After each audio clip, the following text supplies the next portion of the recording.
Salut, c'est Trado. Voilà ma vidéo de mise à jour pour l'indice parisien.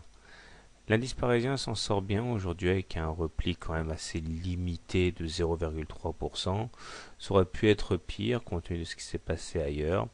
Malheureusement, la consolidation a bien été quelque part pérennisée puisque nous avons une nouvelle séance de baisse d'une part et parce que nous terminons en dessous de la moyenne mobile à 7 séances. Moyenne mobile à cette séance qui jouait le rôle de support qui vient donc de lâcher. En toute logique maintenant, eh bien, il y a de fortes chances pour qu'on aille prendre appui sur la moyenne mobile à 20 séances puisque la M7 a lâché. Cela dit, la M7 n'a pas encore une pente décroissante, autrement dit, elle n'offre pas une résistance à la hausse digne de ce nom puisqu'elle évolue dans le même sens que la hausse. Autrement dit, lors des attaques, elle risque de lâcher, mais dans le bon sens. Donc à suivre. Il semblerait qu'on sauve in extremis la médiane de la fourchette d'Andrews bleu, nuit ici que j'ai tracé, ce qui est plutôt de bon augure parce que si on devait réintégrer la partie basse de la fourchette d'Andrews bleu, dans ce cas on s'ouvrirait la voie pour une rotation interne de cette partie basse. La chute a été endiguée sur des niveaux qui sont assez importants puisque les 3950 ici correspondent à une zone de support assez important correspondant au précédent plus haut du 9 novembre comme également au rempart qui a retenu les cours tout au long du mois de décembre. Donc il est normal que des intérêts acheteurs se soient fait connaître sur ces niveaux aujourd'hui. Au-delà, j'aurais tendance à dire que la tendance demeure résolument haussière puisque nous sommes au-dessus d'une M20 qui est elle-même croissante et c'est vrai que pour l'instant, tout s'apparente à une tempête dans un verre d'eau. D'autant que les indicateurs techniques demeurent bien orientés, avec un MACD certes qui s'aplatit mais qui reste positif au-dessus de son signal.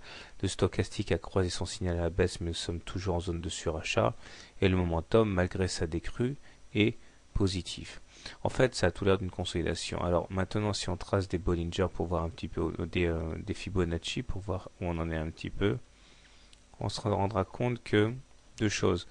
Tout d'abord, le niveau des 23,6% a été touché et enfoncé, comme on pouvait s'y attendre, puisqu'on s'arrête rarement sur entre deux niveaux de Fibonacci.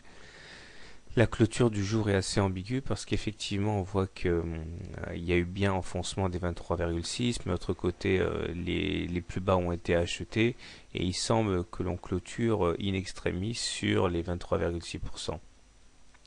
Peut-être est-ce le signe que la consolidation est terminée, mais bon, bien sûr, si on devait repartir à la baisse, je ne pense pas qu'il y aurait de répit avant les 38,2%, à savoir les 3935. Alors comment trader le CAC dans ce contexte?